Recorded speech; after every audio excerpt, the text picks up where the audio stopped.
And welcome back to the Midday Show. I'm Jeff Everett. He's Mark Messina. And some big vaccination news coming out. Johnson & Johnson is going to pause their vaccination. We're also going to talk about Beane making it into the top 12. We talked about him a lot yesterday. We're back again for that. And then we're going to try Quzzio out again. So we're going to try to do a little bit better than our last performance. How you doing, Mark? Well, I'm good for several reasons. One, I did not get the Johnson & Johnson vaccine. But when you look at the numbers on this, though, and this is where the world has gone and where news is fighting for viewership and for ratings. And, you know, now I've got to the point as the older I get, the more I'm like, well, why are people saying what they're saying? And, you know, you look at the governor from Georgia who blasted Major League Baseball. Of course he has to blast Major League Baseball because he's worried about his next election. The news is worried about, you know, that they have all these competitors now, especially with the internet. And for each news station provider to survive, they need eyeballs. So they make these things as dramatic as possible, and whatever. You know, Johnson & Johnson, there are 6 cases, out of 6.8 million. So by simple math, the odds of this happening are not even 1 in a million. They're worse than that. So to make it sound like if you got the Johnson & Johnson shot, that you should start getting your affairs in order is just out of this world. Oh, totally. So it's an overreaction. It is simply the idea. We now live in a world where we almost have to cater to people that have decided to make things a big deal. And so now that there are 6 people out of over 7 million that got blood clots over this vaccination, I bet you there are some side effects that have more than 6 people. I'm sure.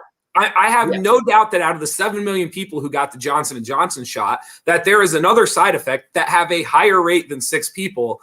So this is to me, when I first saw this news and I started looking at the math of it, this is unfortunate because this isn't, I don't know. This is the first time where I really feel like misinformation has won over science. Like before, it was just a battle on social media and how do you get the right information out? This is the first time where science is actually taking a back seat because the idea of misinformation and bad publicity has officially trumped science. And that to me is very frustrating. It's really it's almost sad. I agree. When the numbers were that simple, if you told someone your chances are 1 in a million, well, they're even worse than 1 in a million. So it's if I had, I would take the Johnson & Johnson vaccine tomorrow if I could, but I had COVID in February, so I have to wait 3 months. So I have to wait till May. And the other thing too, this is Johnson & Johnson for the most part. Listen, every company has their downfalls. Every company, Johnson & Johnson, as an American company, there are very few companies that kind of do more good for society than Johnson & Johnson. And don't get me wrong, they make a pretty penny doing it. I'm not saying whoa is Johnson & Johnson, but they're also just from the idea of a company trying to do the right things and what you're trying to do, I feel like the misinformation world, the culture we live in now, almost forced Johnson & Johnson to do something that scientifically they really probably don't have to do. But that's the world we live in now. Yeah, and because of the internet and again, as you just said, because of the world we live in, everything is so overblown and it's so sensationalized, I guess is the word. And I'd heard about this before I'd read any information. Oh, do you know they're shutting down the Johnson & Johnson? And I thought, I just imagined people dropping dead in whole cities or just, like a movie. And they're no, it's 6 out of. And so I don't know. And here's the other thing. These are the things that science, maybe these people are on some rare medication for something else. Maybe it's a combination of things. Maybe, who knows? But 6, less than 1 in a million. No. So if you're that lucky, then go for it. When I saw that math, here's the headline that I saw. Over 7 million Johnson & Johnson vaccinations worked. Yeah. To me, that was the headline. That's as soon as I saw the math and I did the numbers, that's what it said to me. The Johnson & Johnson vaccination is so good that over 7 million people are vaccinated and it worked. Right. No, I mean, seriously, probably getting your tonsils out is more dangerous because they read you those things. Like if you ever, I never had my tonsils out, but I had my wisdom teeth out. And they're like, I need to tell you, these are the things that can go bad. And like the things that can go bad are really bad. Like, you know, you can lose paralysis in your face. You can, death if you have a bad reaction to the anesthesia. You've got all these. So, yeah, I would like to compare that with normal things. Like, I mean, there may be 6 people that are seriously injured getting a haircut today. You know, I mean, it's just who knows. It is absurd. Yeah. Speaking of things last night that were, I don't want to call it absurd. Did you watch Beane live on American Idol? I did not. See it happen? I did not. I will say this, it was pretty riveting because the way it just worked out, if you're a local and you've been keeping up with Beane on American Idol, the way it worked out was beautiful. So they had 2 out of 6 people were going to be saved and allowed to continue on. So they had the 6 standing up on the stage. They announced one person and that person moved on. And she was very good, by the way. And then there were just 5 people and Beane is in the back in the middle of them. And they announced who it's going to be. And they announced Beane. And he was the last of the 12 to get in. And it just even kind of furthers the story and just kind of like the magnificence of it all. It was really, really neat to kind of see live. It was really exciting.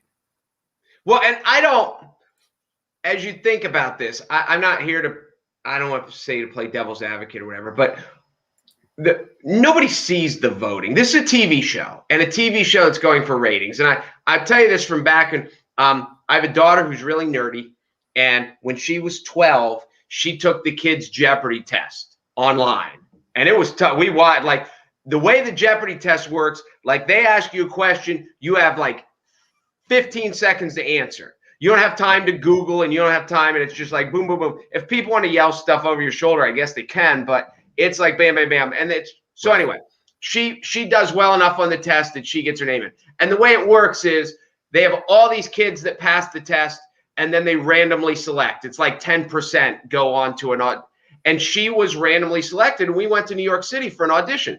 And when we walked in, there's a room full of kids. There's probably 50 or 75 kids. And they said, we had to pick 9 or something. And they said, listen, we're not here for the 9 smartest kids. We're here for the 9 kids who will make the best television show. We need people they'll root for. We need people this. And right away, I thought, well, my daughter's in trouble because even though she's 12, she was like 5'6".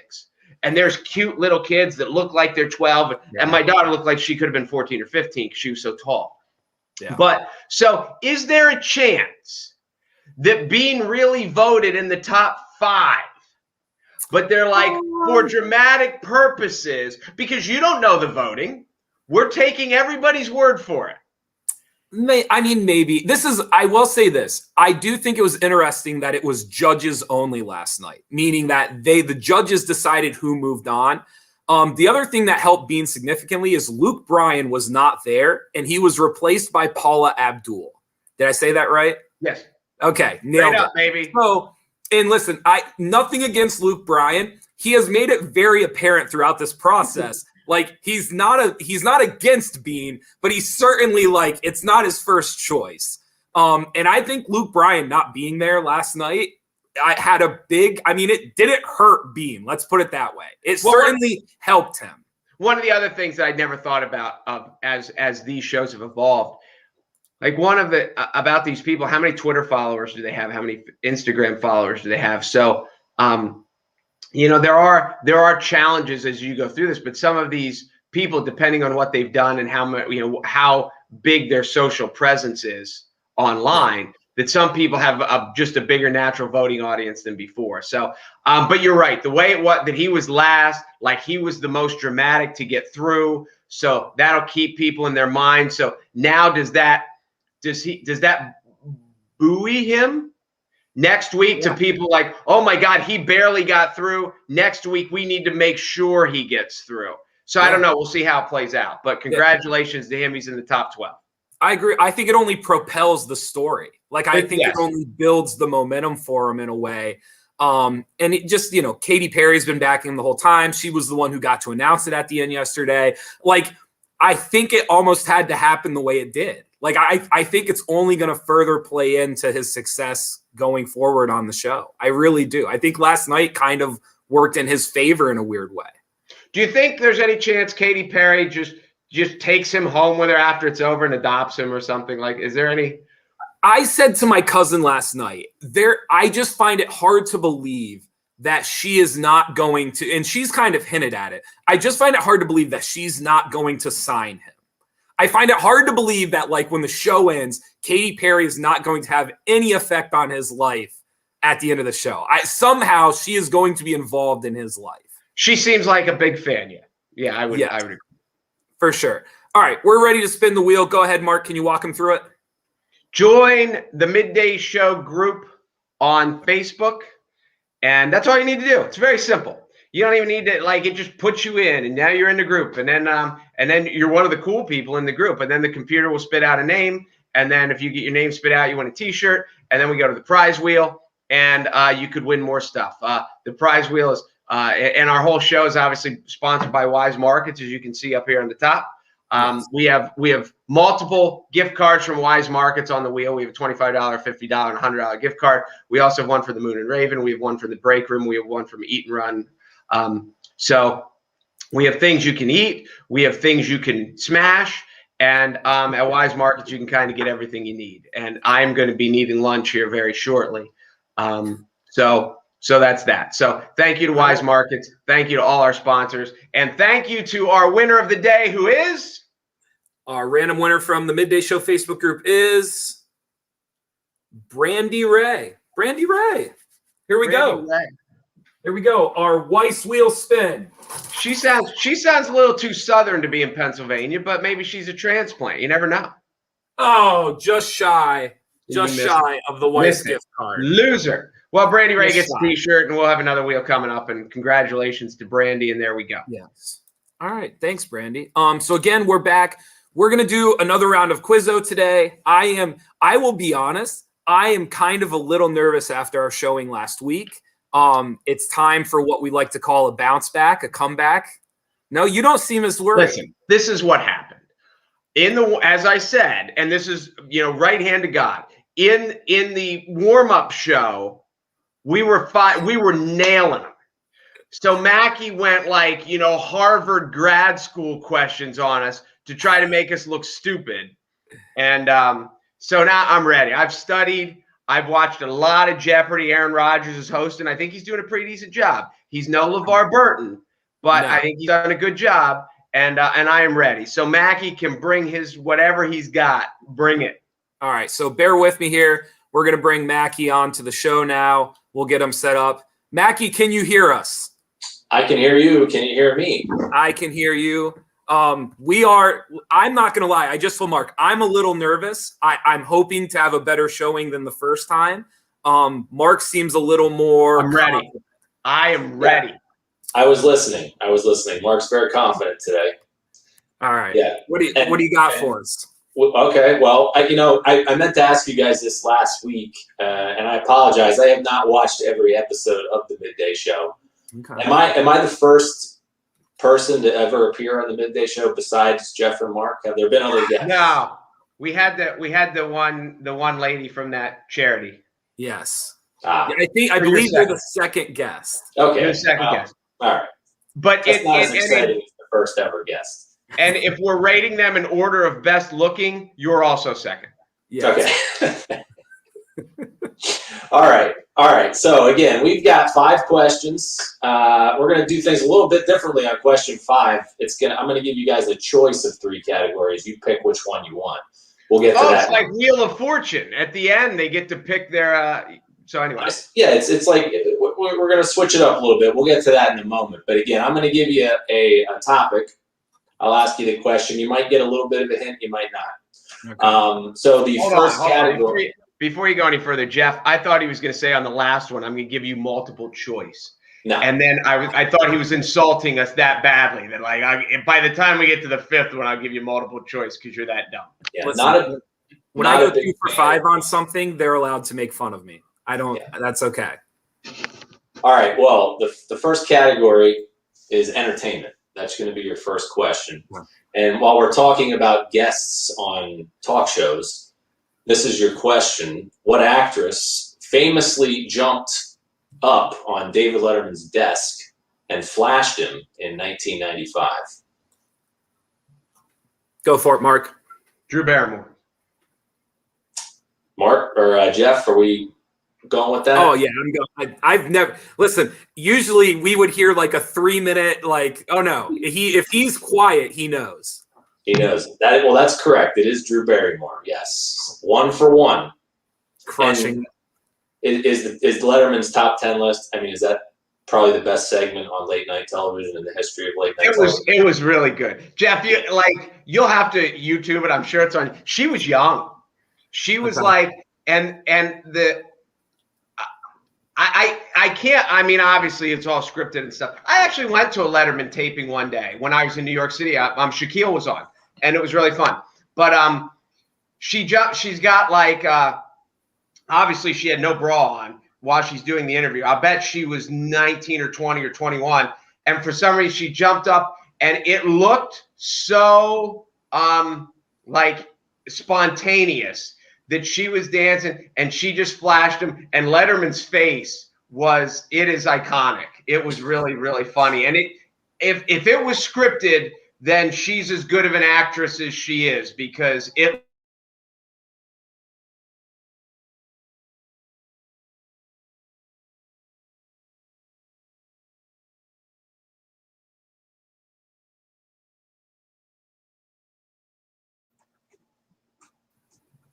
Are we good?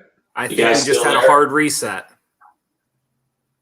A Let's what? wait if we get Mackey back. All right, we're good to go.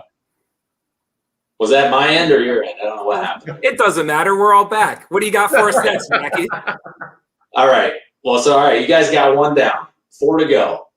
Next category, sports. All right. If we were watching last night, we saw Steph Curry. He just became the Warriors' all-time leading scorer, passing Wilt Chamberlain. Pretty impressive. If I'm starting a basketball team, I'm taking Steph Curry as my. I mean, are we talking scoring on the court or with women?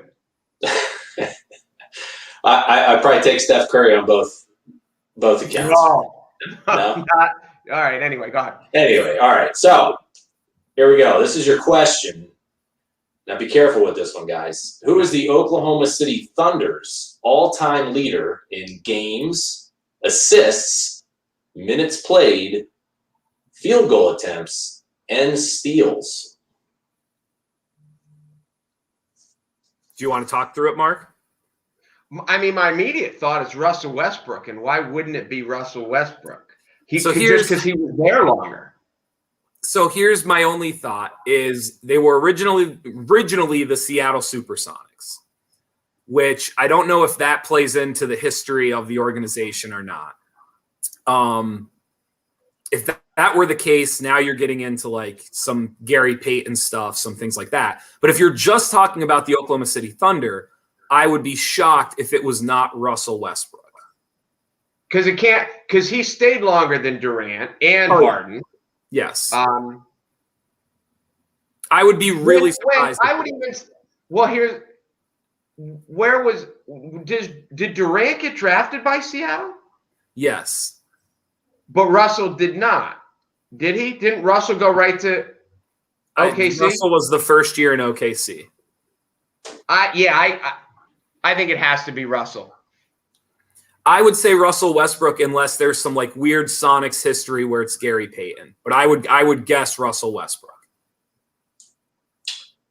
Well, listen, I might give you credit for this one. You guys were barking up the right tree there. Okay, the answer is Gary Payton, right? Because the Seattle Supersonics are now the Oklahoma City Thunder. That's crap.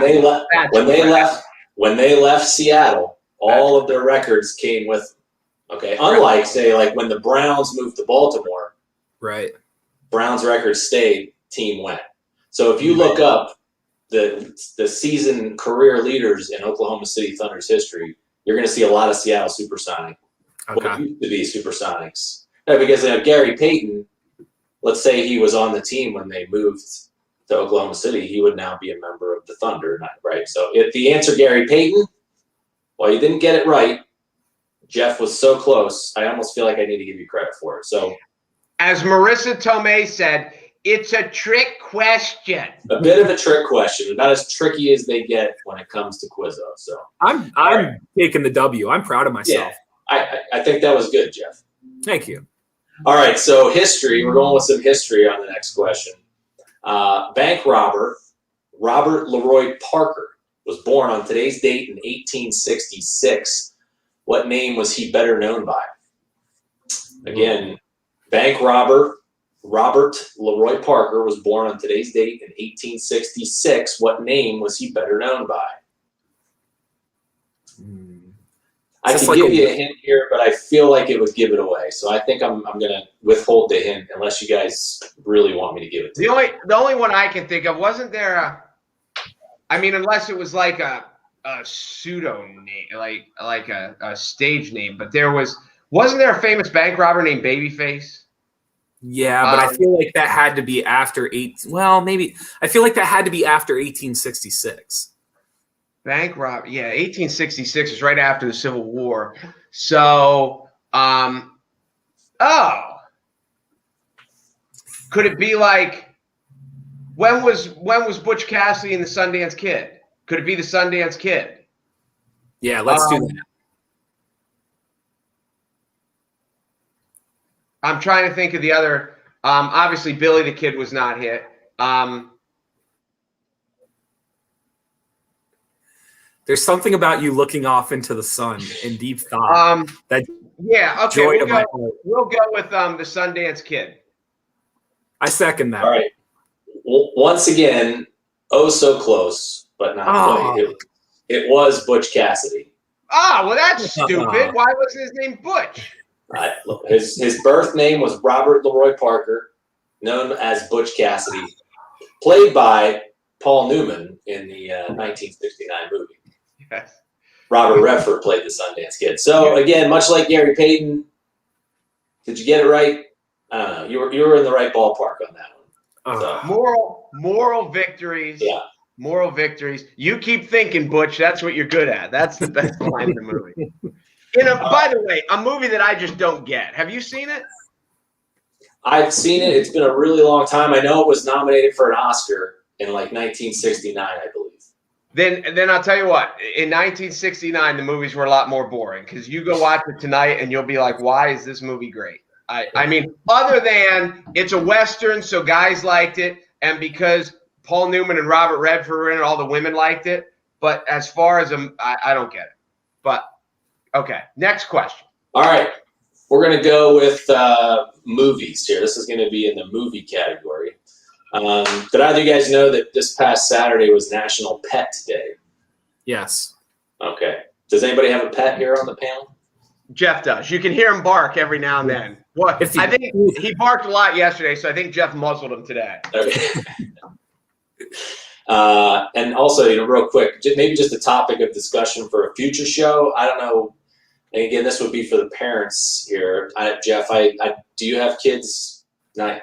No, I'm out. I can step off if you need me to. Whoa. We're not saying he doesn't have kids, but he doesn't claim it. Doesn't know it. Okay. And so on a scale of 1 to 10, I'd like to know, like, how annoying is it Mark, you're a parent, for your parent, or your friends? I can answer right now. It's a 9. It's a 9. I don't think you need another question. It would be, let's say Jeff having a dog but no kids says, well, having a dog is just like having a kid. I mean, is that just the most ridiculous thing you've ever heard? Yeah, it is. Because the dog can annoy you just like it, but the dog can never insult you. And that's one of the beauties. Yeah. We get to deduct them from our taxes, but they can insult us and tell us how we're ruining their lives. So it's a trade-off. You also don't have to buy your dog a retainer, right? And whenever you buy one retainer, you know you're buying another one. Yes, exactly. So, all right. Anyway, here's your question in honor of National Pet Day. What was Dr. Evil's cat's name? Ooh. What was Dr. Evil's cat's name? Jeff, you know, I do not. This is seared into my brain. I'll never forget it. Go ahead. It's Mr. Bigglesworth. That is correct. Yeah, Mr. Bigglesworth. Oh, yeah. I am proud of you. Thank you. I am proud of you. Thank you. The things I remember. All right. Hey, listen, I mean, some people might say you're 4 for 4 today. like the two people on the screen. Jeff and I. When we're telling, hey, we got the first 4. At any rate, hosts, and we're going to try something a little different here. Host's choice. I'm going to give you 3 categories. Those categories are science, more specifically board games, or history. You guys decide which one of those you want, and then I'll hit you with the question. And again, you guys get this right, you're going to say you got all 5 of them right. I might not agree with that, but Jeff, if you pick science, you're doing a solo. Well, Mark, if you pick history, you're doing a solo because that's what I was going to go with. All right, then we're at board games. All right, games. All right. Well, you guys got a good chance here then, I think. So this is your question. What 4 spaces occupy the corners on a Monopoly board? Okay. Are you ready? I am. Do you want to? Well, the first one is go. Yes. That's 1. You can have the second one. I want to say the second one is jail. Jail. The third one is free parking. No. Yeah, the third one is free parking. Yes. And then the fourth one should be go to jail. Correct. You guys got it. There you go. You know which one I wouldn't have remembered was the free parking. I was trying to remember what's on the other side of go, and I couldn't think of it. Because in Blossburg, it's all free parking. You never paid to park in your life. You just parked in people's yards. You know what's funny is I am like the king of creating my own parking spot. And most of the time it works, but there is the occasional time where with the ticket or with the – but, yeah, that I think from being in a small town, you just make your parking spot. Okay, well, since we were clearly 5 for 5, John, can you humor me and give me the history question anyway? Because I'm intrigued. Okay. Yeah, I was going to see if you guys wanted one of the other 2. And just for clarification, one of those corners is in jail / just visiting, but I'm going to give you credit for it. It's kind of a – Well, in Jeff's world – Jeff's world, if there's a prison, it's because he's in it. He's not visiting anyone. He is incarcerated. So the history question would have been tomorrow, April 14th, is the anniversary of 2 well-known historical events. Okay, so the question would have been, what 2 events happened on April 14th, albeit 47 years apart? One in 1865 and the other in 1912. Well, the 12 was the Titanic. Yes. And 65 would have been Lincoln. Lincoln was shot. You got it. You guys are nailing them today. Would you like the science question, Jeff? Do we have time for that? We have time. Then real quick, what is the name of the device used to measure radiation? Oh, my gosh. I just saw this on Chernobyl on HBO, and now I'm going to forget it. Oh, my goodness. I just finished the Chernobyl series on HBO. Is it a something-nometer? It is not, no. This Seriously? would have been the question that tripped you up here, I think. The answer to that is Geiger counter. Oh, I knew that. So, Matt there Geiger. we go. Jeff, it's Matt Geiger's dad. Matt Geiger. He invented it. Yeah, that's what it is. I guarantee you they've said that 20 times on Chernobyl, and I should have known that one. Yeah, I should have actually known that too. I know what a Geiger counter is. I was looking for the joke aspect because I didn't think I would know. All right, Mackie, hit us up with the schedule. Yeah, well, tonight's Tuesday, so we're at the Bullfrog. There is a new start time tonight, though. We're bumping it up to 8:30 instead of 9 o'clock. So tonight at 8:30 at the Bullfrog. Tomorrow, again, we're at the Rusty Rail in Mifflinburg at 6:30. Then we come back to Williamsport, and we have the Brickyard at 9 o'clock. That's where I'll be. And I will have another host also at 9 o'clock working at Kimball's. So we've got 2 places for you to play tomorrow at 9 o'clock in Williamsport. And that's pretty much it for the live stuff this week. And again, always available for Zoom. Check me out on Facebook. See, now one of these times, Jeff and I are going to show up, but we're not going to announce it ahead of time because then we would scare all the other people away because they know they couldn't win. I feel really good about today. Like, I told you. You guys did good. I told you. I can't believe he threw at us a Oklahoma City Thunder question, and the answer was Gary Payton. I mean, that is dirty pool. You know, here, I'll just give you a little trivia. The reason that the Cleveland Browns record stayed in Cleveland is because the Cleveland Browns went to Baltimore and became the Ravens, and the Ravens were so scarred by when the Colts left, and that the Colts remained the Colts, that they didn't change their name. They took all the history with them. So when it happened to them, the Ravens were like, we will very gladly steal a team just like ours got stolen, but you keep your records. We're not stealing your record. We'll only steal the team, but you can have the history. So that's why it happened. And probably if it would have gone anywhere else, I don't know how the Tennessee Titans did it with the Houston Oilers and the Houston Texans and all that stuff, but yeah, that's why. Mostly the records used to go with them. Like when the Atlanta Braves moved from Boston to Milwaukee and all these teams. There's lots of teams throughout history that have moved. You know, the Sacramento Kings were in Kansas City, and, you know, on and on and on. So, yeah. So there you go. For whatever that's worth. I think it's a travesty that there's still no NBA team in Seattle, and it will be very interesting to see if they get an NBA team. I mean, it almost has to be the Sonics, right? Do they then somehow get their records back from Oklahoma City? I don't know. Well, I think if the version 2 would be the Seattle Supersonicas to go with the Hanukkah song, because it just fits better. But I think right now all of our fans in Oklahoma City are just waking up to realize that the greatest player in the history of their town is Gary Payton. Yeah. They're like, Gary Payton's never been to Oklahoma. So I think that is fit. That is neat. That would be great, because I bet you there's a chance Gary Payton has never been to Oklahoma. Why would he? I mean, what's in Oklahoma? No, that's true, because I believe he played college basketball on the West Coast. So he was a Duck.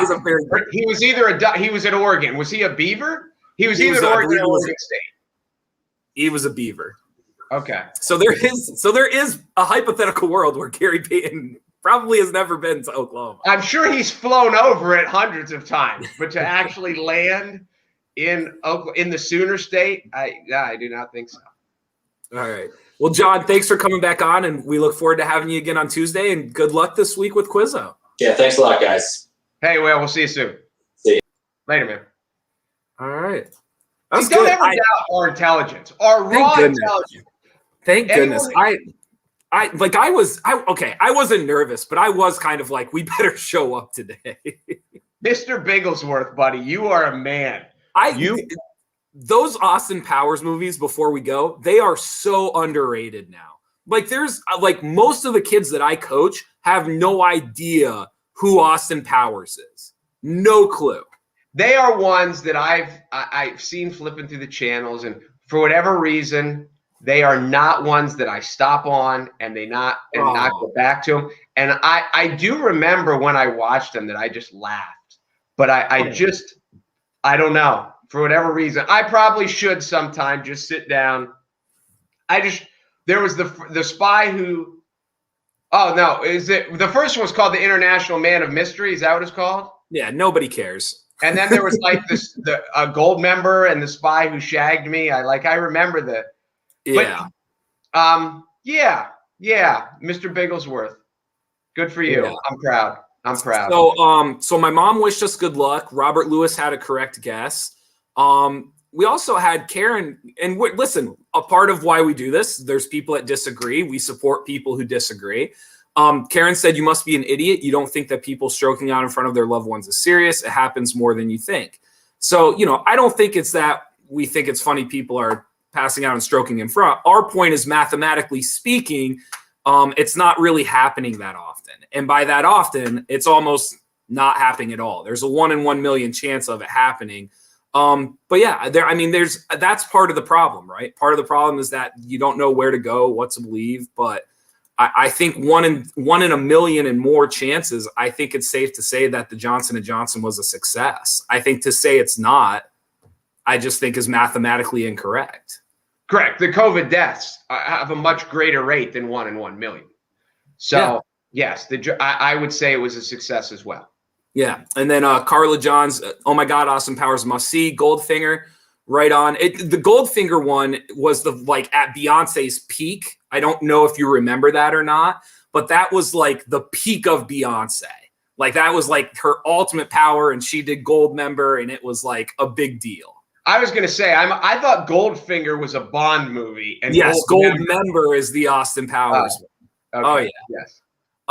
But that was like at the peak of it, and she was, they're great. I mean, if I would have, what do you think? Like teenagers? Like maybe could Jimmy watch the Austin Powers? Most people would think that I've had Jimmy watch things that he should have watched already. So yes. Yeah, he could watch them. Well, here's the thing. These are middle school kids, especially boys, middle school boys with cell phones with the internet. Who knows what they've seen? Like, I can only imagine if I was 14 years old with all this stuff at my fingertips. Yeah. No, that's a good point. I've never thought about that. But even like on YouTube and stuff like that, like they're not, you would think Austin Powers would have had like, I guess, a stronger staying power. Like there are lines and there are parts in those movies that have stayed with me, but it doesn't feel like it's stayed with the culture. Like how often do you hear somebody kind of like drop an Austin Powers line? Yeah, I mean, didn't he invent Mojo? Wasn't that his? Kind of like a thing. I don't know if he invented it, but it was a big part of the movie for sure. Yeah, that's no, I'm with you. And Mini-Me was. Oh yeah. I guess what I'm saying, it just feels like the culture kind of left it behind, and I'm not really sure why, I guess is what I'm saying. No, that's fair. That's a fair question. But I'm the kids nowadays are just numb. And I don't know. And I'm not sure it's all that worse, for better, for worse, or whatever. I just had this conversation with someone else about, alcohol and in Europe that it's just so much different as opposed to in America. And do they tolerate things better because it's so less taboo and it's so I don't know. But I can only, and that the thing that people miss about phones and teenagers, they're like, oh, I check my kid's phone every day. When you're in the cafeteria, they can huddle around one kid's phone and watch everything, and not, some kid whose parents don't check, parents don't know, whatever. Like, it doesn't have to come through your kid's phone for them to see it. So, and now too, with like the Chrome, like they have the incognito tab. Like, have you ever seen this? No, this is like these browsers now have the incognito tab. So like whatever you search, it doesn't stay in the history. Like once you kind of delete the page or bounce out of it, it's as if you never looked that up. So the incognito tab is the for a teenager specifically tab. I bet you it is mostly, I would guess that it is teenager dominated. I would guess that the majority of people using it are people who have people look at their phone. It's for teenagers and cheating spouses. That is the market. Those are the two lanes for the incognito tab on Chrome. For that's 100%. And I'll bet it's busy. It is a busy lane. Thank you for watching the Midday Show. I'm Jeff Everett. He's Mark Messina. Again, in order to be entered to win, join the Midday Show Facebook group. We're growing. It's your opportunity to be entered to see if your name gets drawn. Once it's drawn, we spin the wheel behind us. Thanks to Weiss Markets for helping us out. Moon and Raven, The Break Room, Eat and Run. We've had a bunch of other sponsors jump on with us. So we appreciate everybody who's supported us and is helping us give some prizes away to our followers. So anything before we head out, Mark? I was going to say Katy Perry and Paula Abdul have chimed in, and they said we were 5 for 5. It doesn't matter what Mackey says. We got them all. I like the sounds of that. I'm Jeff Everett. He's Mark Messina. Thanks for watching the Midday Show, brought to you by Weiss Markets, and thanks to NorthcentralPa.com. We'll see you tomorrow.